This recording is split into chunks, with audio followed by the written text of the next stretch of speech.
Bonjour à tous et bienvenue sur Mosaïque Cristal. Politique, économie, culture, tourisme et réseaux sociaux sont au programme aujourd'hui.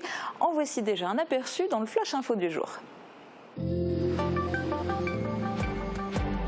La compagnie Autant des mots, qui était en résidence à la Petite Pierre, a réalisé un atelier de portraits avec les enfants de CM1 et CM2 du village. Un réel défi pour les petits apprentis peintres. La résidence va ensuite se poursuivre dans 5 autres communes du parc naturel régional des Vosges du Nord. Le président du département de la Moselle, Patrick Weiten, est venu à la rencontre des présidents des EPCI de la Casques et de la CCPB ce jeudi après-midi à Sarreguemines. Il s'est ensuite rendu à Bitche pour présenter le dispositif Ambition Moselle au maire de l'arrondissement. Le parcours Vitrail vous invite à découvrir la collection de vitraux de 6 édifices de la ville de Metz. 4 artistes se sont associés au parcours dont le fil conducteur est la couleur et la lumière. Dans la cathédrale, ce sont des sculptures numériques qui sont à découvrir sur smartphone. La maison natale de Jeanne d'Arc à Domrémy-la-Pucelle connaît une augmentation du nombre de ses visiteurs cette année. Ils viennent souvent de Belgique ou du Grand Est pour découvrir le musée et le nouveau parcours de visite décomposé en 3 axes qui a été mis en place. La traditionnelle braderie de rentrée à Forbach a eu lieu ce mercredi dans les rues du centre-ville. Les commerçants ont veillé à ce qu'elle se déroule dans le respect des gestes barrières, car cette organisation est importante pour eux. Elle leur permet de faire une bonne rentrée et participe activement à la vie de la ville.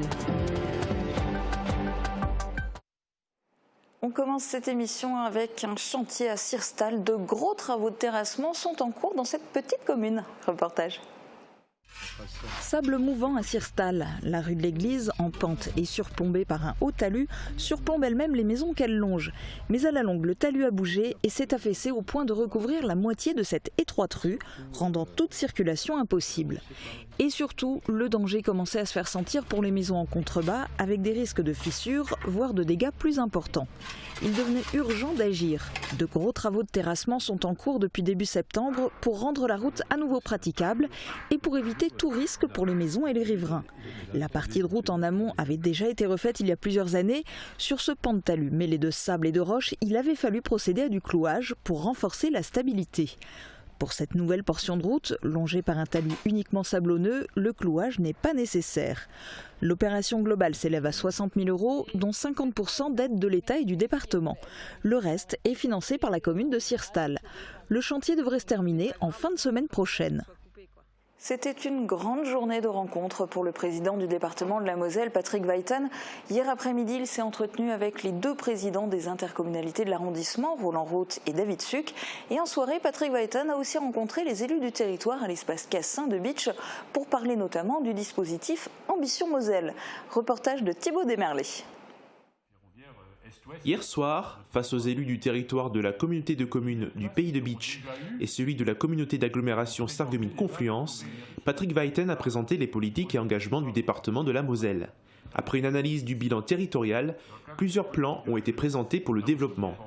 Un des points évoqués, en faveur des intercommunalités et des communes, est la présentation du dispositif Ambition Moselle. C'est-à-dire que c'est un partenariat financier, puisque nous apporterons aux communes et aux intercommunalités, les communes quelle que soit leur taille et aux intercommunalités, 25 millions d'euros par an à toutes ces intercommunalités sur 5 ans, donc 125 millions d'euros, pour soutenir les projets. C'était aussi l'occasion pour les élus de lui faire part de leurs remarques et interrogations. Plusieurs sujets ont été discutés, les outils numériques dans le milieu scolaire et la formation entre autres. Mais les échanges se sont aussi tournés vers l'état des lignes du réseau ferroviaire du secteur, plus particulièrement la liaison Sarreguemines-Strasbourg. Je reviendrai pour qu'on ait un vrai débat avec les intercommunalités et que le territoire se positionne sur la question de la liaison Sarreguemines-Strasbourg. Je crois qu'il faut se la poser maintenant et s'engager dans une démarche de négociation avec la région. Je suis intimement convaincu que nos concitoyens revendiquent une capacité à un développement des ramifications ferroviaires, des lignes ferroviaires de proximité. Je pense que c'est absolument indispensable. Un des autres aspects abordés lors de la rencontre, celui de l'attractivité du département et des territoires de la Casques et de la CCPB. Il faut promouvoir notre département qui a un déficit d'image, de rayonnement et d'attractivité. Je pense que c'est absolument indispensable. Le tourisme fait partie de cela. Ici, sur ce territoire, nous avons des pépites touristiques. Je pense à Meisenthal, je pense à Sarreguemines, je pense au Simserhof, enfin de ce qui fait cette richesse et au paysage.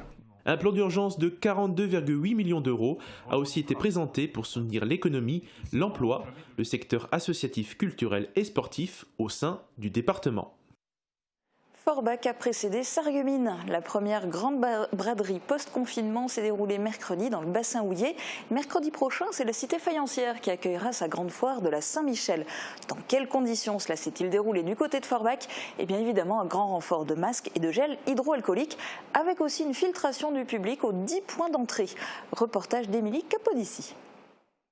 Pour cette traditionnelle braderie de rentrée à Forbach, plus de 60 commerçants ont investi le centre-ville du carrefour de Merlebach à celui de Chenec. Commerçants ambulants et commerçants du centre-ville ont proposé aux badauds des stands aussi nombreux que variés de vêtements, de cosmétiques ou d'alimentaire. Pour les commerçants, cette braderie est avant tout l'occasion de démarrer sur le bon pied pour la rentrée. C'est important parce que quand même après 3 mois de confinement, on est obligé d'essayer de travailler, d'essayer de comment récupérer les mois perdus qu'on a eus, parce que c'est vraiment très difficile.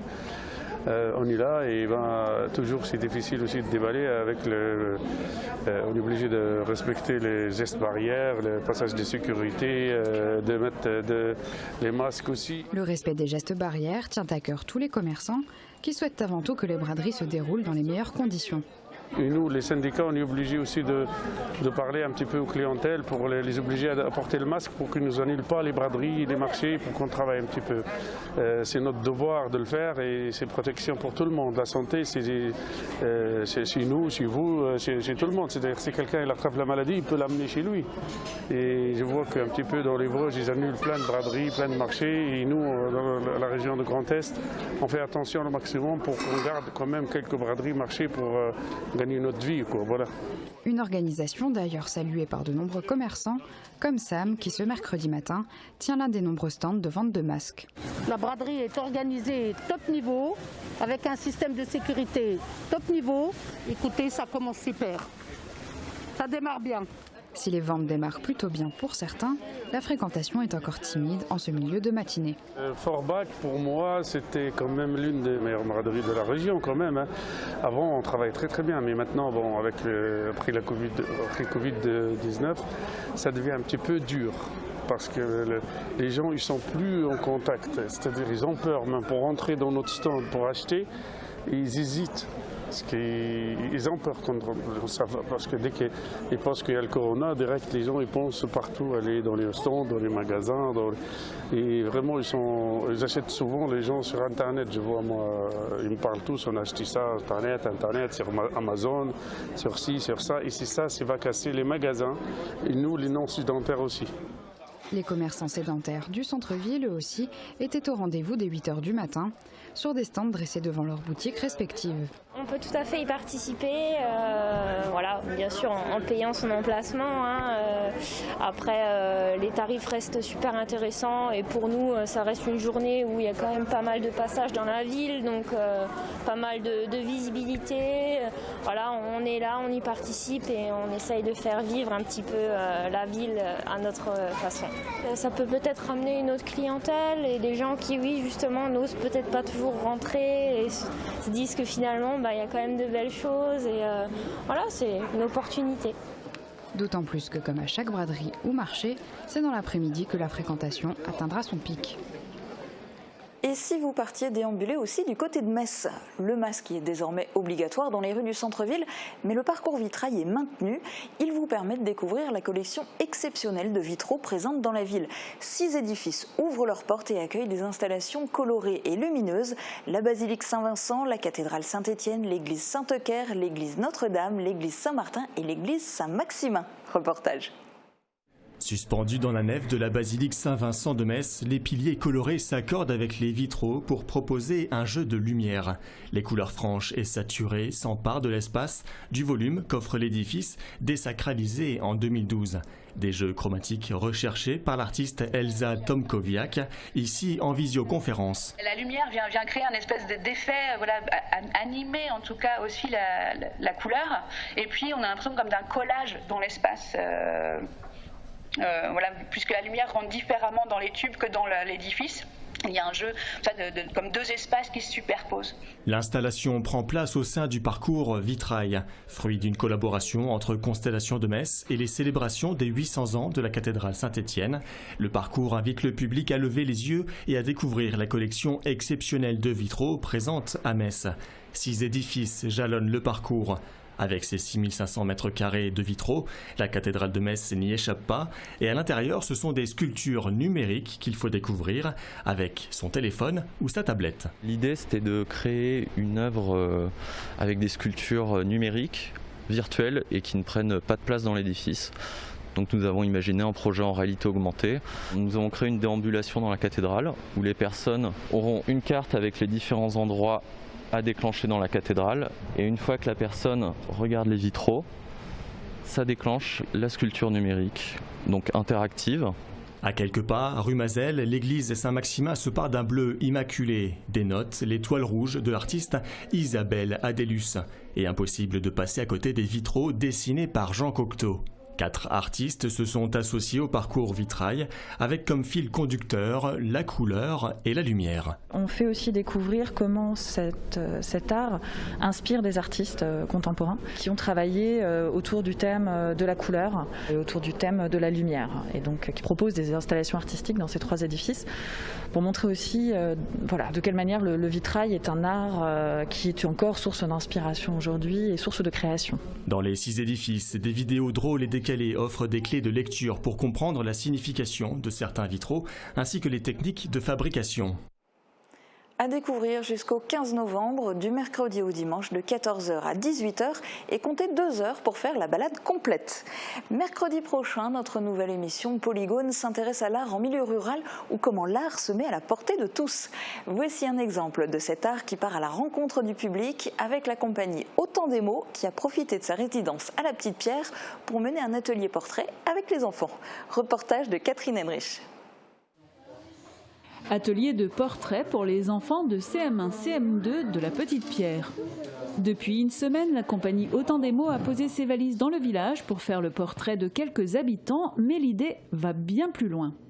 L'objectif, c'est de toujours faire participer en fait, les gens, les habitants, que ce soit des initiatives existantes, une chorale, des danseurs, d'autres peintres, un atelier, une association.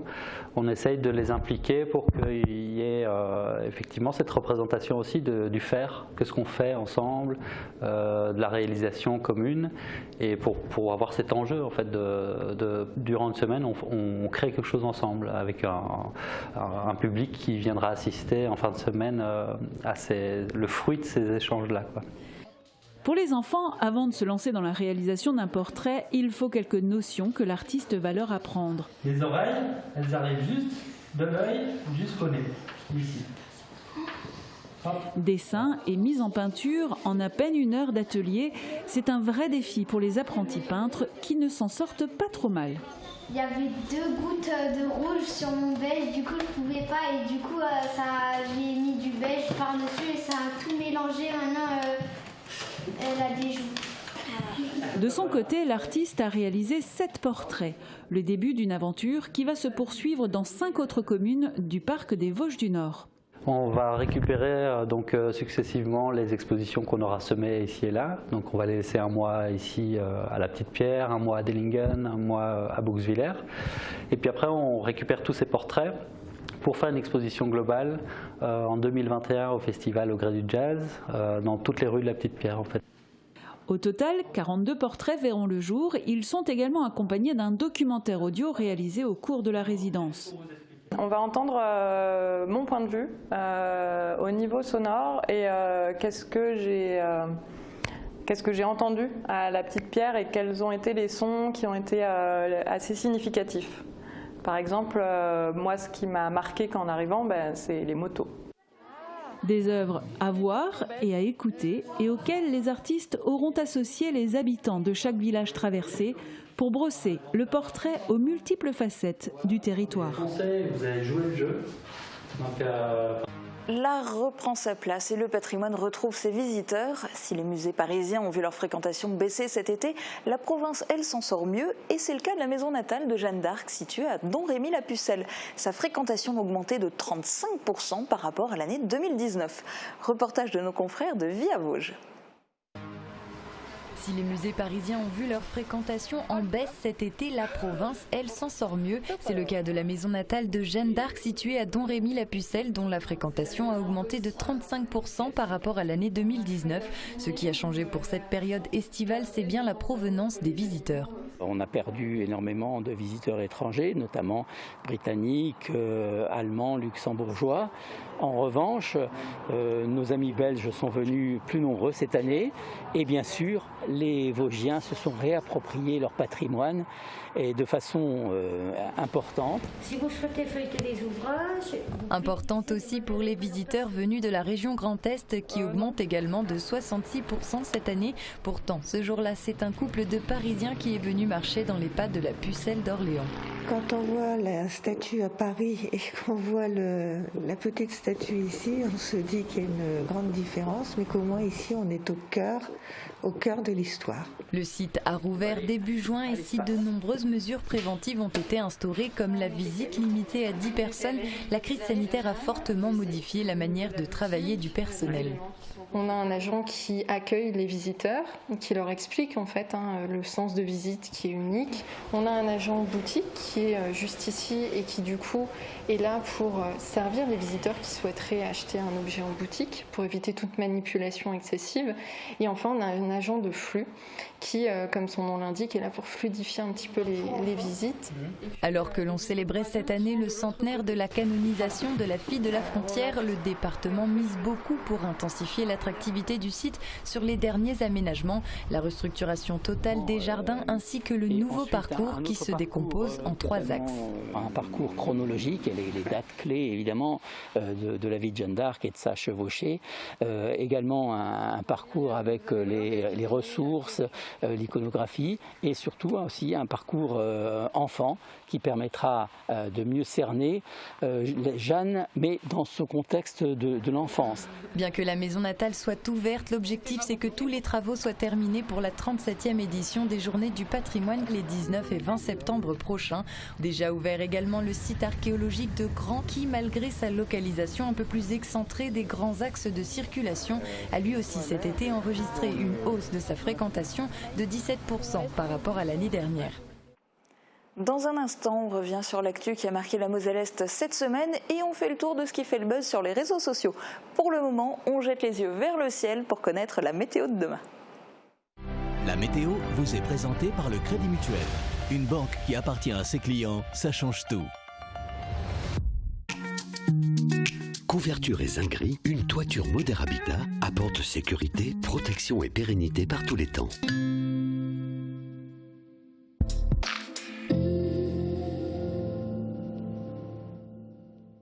Bonjour tout le monde, on va encore pouvoir profiter de quelques beaux jours, mais on ne va pas tarder à rentrer en période de transition entre l'été et l'automne.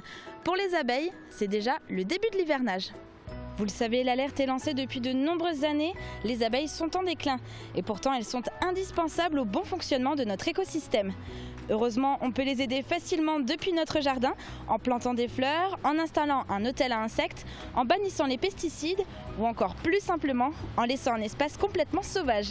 Voilà des choses que vous pourrez faire dès le retour du printemps, mais en attendant, on continue de profiter encore un petit peu de l'été.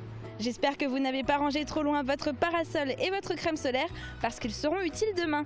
Le soleil sera encore bien présent du matin jusqu'au soir et ça se ressent du côté des températures. Les maximales vont frôler les 30 degrés. Demain, on sirotera un verre à l'honneur des Apollinaires et le soleil brillera de 7h05 à 19h50. Passez une très belle fin de semaine et à bientôt. Merci d'avoir suivi la météo avec le Crédit Mutuel. Une banque qui appartient à ses clients, ça change tout.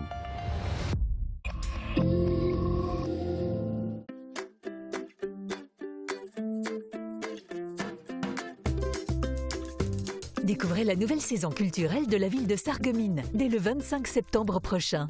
Au programme, de la musique, du théâtre, de l'humour, de la danse, des festivals, en compagnie d'artistes de renom. Infos et réservations sur www.sarreguemines.fr. Abonnement à partir du 8 septembre à 10h sur Internet, par courrier ou sur place en mairie et à l'office de tourisme. Ne cherchez plus, le roi des vins est à Stirin-Wendel. Retrouvez plus de 3500 références de vins, une large gamme d'épiceries fines et des idées cadeaux pour chaque occasion. Le roi des vins, c'est du choix, des prix et des conseils. C'est aussi un service drive, une boutique en ligne et des livraisons prêtes en 24 heures. Le roi des vins à Stirin-Wendel, où choisir devient un plaisir. Nouveau à Sarreguemines, le festin vous accueille au 40 rue Poincaré, à côté de Pôle emploi. Sushi, wok, grillades et buffets à volonté.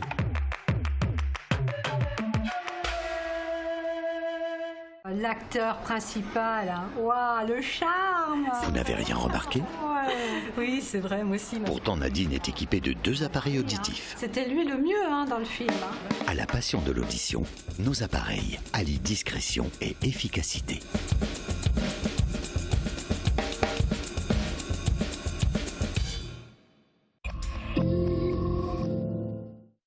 Résumé des temps forts de l'actu de la semaine en Moselle-Est, voici ZapMe, réalisé en partenariat avec TV8 Moselle-Est.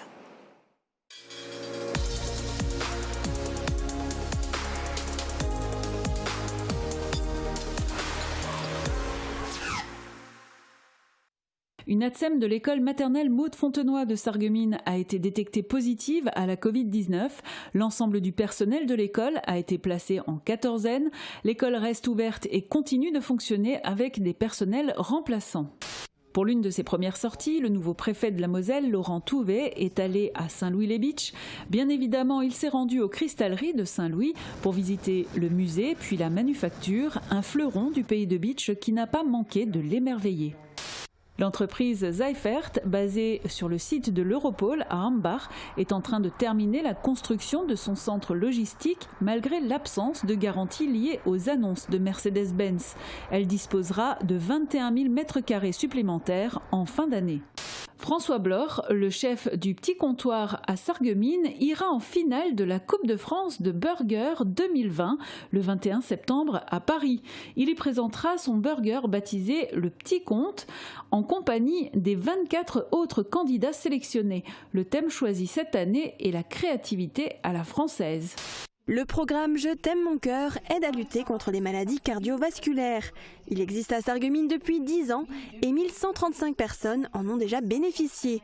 Il est gratuit et financé par Filieris, la région Grand Est et le régime local d'assurance maladie. Diane est mosellane, elle a 19 ans et est étudiante en droit. Elle a été élue Miss Lorraine 2020 samedi soir à Remiremont au terme d'une élection inédite cette année pour cause de Covid-19 et au lendemain du décès de sa mère à qui elle avait fait la promesse d'aller au bout de ce défi. Depuis lundi, 13 jeunes de la section de la 3e compagnie du 1er régiment du SMV de Montigny-les-Metz sont à pied d'œuvre pour entretenir le patrimoine bitchois. Cette mission citoyenne s'inscrit dans leur cursus. Le service militaire volontaire a pour but de préparer les jeunes de 18 à 25 ans au monde du travail. L'aéroclub Espoir Aéronautique de Sarreguemines a gagné le championnat de France des clubs 2020 basé sur l'OLC Ligue France. Il a été réduit de plusieurs manches en raison du confinement et s'est déroulé sur les week-ends de mi-mai à fin août. Accompagnés par la CFDT, les mines retraitées du bassin houiller ont assisté à l'audience de la Cour d'appel de Douai hier qui examinait la reconnaissance du préjudice d'anxiété subi par ces victimes exposées à de nombreuses substances nocives dans leur vie professionnelle. Ce dimanche matin, plus de 150 personnes se sont réunies au départ de l'hôtel de ville de Frémin-Merlebach pour une marche blanche à la mémoire d'Anthony Muroni, décédé dans des circonstances mystérieuses sur l'autoroute A4 il y a 6 mois jour pour jour. Une date symbolique pour ses parents qui n'ont cessé de se mobiliser pour connaître enfin la vérité. En 2013, Natacha Saint-Pierre accepte volontiers la proposition du chanteur Grégoire de mettre en chanson les poèmes de la religieuse Thérèse de Lisieux. Une nouvelle direction qui permet à l'artiste de se produire dans ce genre de lieu sacré. Une performance qui lui plaît autant à elle qu'à ses spectateurs. Commerçants ambulants et commerçants du centre-ville ont proposé aux badauds des stands aussi nombreux que variés de vêtements, de cosmétiques ou d'alimentaire. Pour les commerçants, cette braderie est avant tout l'occasion de démarrer sur le bon pied pour la rentrée. Pour rejoindre celle de Notre-Dame-des-Peuples et de Saint-Jean-de-la-Neuve-Viseux, les paroissiens de Spicheren, d'Etzlin et d'Alstin sont surpris par ce départ et sont inquiets pour leur avenir. Ils lancent alors une pétition pour demander le remplacement du curé et des actions concrètes à Monseigneur Laglaise. Pour leur répondre et les rassurer, l'évêque de Metz, accompagné de l'abbé Luc Barré, est venu à leur rencontre samedi après-midi. Pour commencer, l'enregistrement auprès du personnel, non. Carte vitale coordonnées doivent être fournies, pas besoin de rendez-vous ni d'ordonnance. Vient ensuite l'étape du coton-tige dans le nez et le tour est joué. Les résultats sont transmis sous 48 heures. Cette démarche est organisée par l'Agence régionale de santé et assurée par le laboratoire Espace Bio. La journée n'est pas terminée mais le bilan est plutôt concluant. Après l'appel et la présentation de l'équipe enseignante, les élèves sont tout de suite dans le vif du sujet de leur scolarité, puisque 2 ateliers leur sont dispensés, l'un sur le bon port du masque, puis l'autre sur comment bien se nettoyer les mains à la solution hydroalcoolique. 1 000 € de chiffre d'affaires, 54 clients pour 60 passages en magasin. Le bilan est plutôt bon pour la première journée d'ouverture. À l'image de cette enseigne, 12 nouvelles boutiques vont voir le jour avant la fin d'année 2020. Pour le directeur du centre commercial, ces installations s'expliquent par une dynamique de fréquentation due au déconfinement. Comme chaque année à cette période, les arboriculteurs reprennent du service. C'est maintenant que les fruits de la saison sont mûrs, prêts à être transformés en schnapps ou en jus de fruits. Cet après-midi, c'est atelier jus de pomme. Avec sa cueillette, Ingrid espère récupérer 50 litres de jus pour le boire en famille. Sur le terrain, les U16 de Forbach affrontent l'équipe 1 de Beau Soleil en quart de finale. Malgré les encouragements du public et les conseils de leur entraîneur, Carole Kremer, les Forbachoises vont s'incliner face à Sarreguemines 2-0.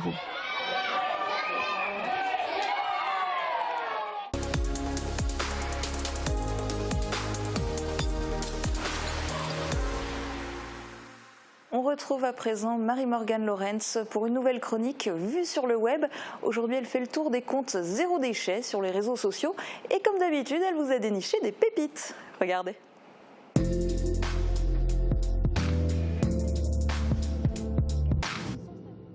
Salut à tous, on a déjà tous eu envie de se lancer dans quelque chose sans savoir par où commencer.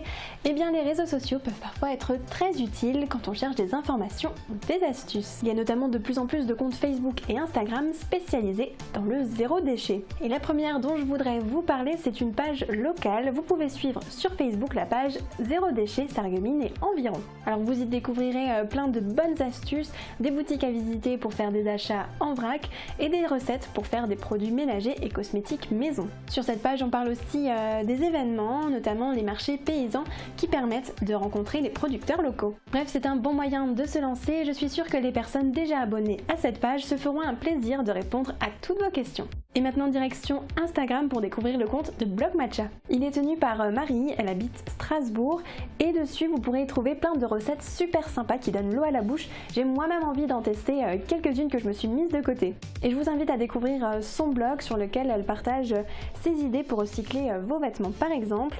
Elle organise également des Clean Walk, une initiative qui consiste à se rassembler à un endroit pour marcher et ramasser les déchets qui se trouvent dans les rues. Elle en organise régulièrement, vous trouverez les dates sur son compte Instagram. La prochaine aura d'ailleurs lieu ce samedi à 16h dans le cadre de la marche pour le climat. Si vous êtes intéressé, le rendez-vous est donné place de l'Université à Strasbourg. Le dernier compte que je voulais vous présenter, c'est toujours sur Instagram, celui de Une Julie Verte qui vient de Metz.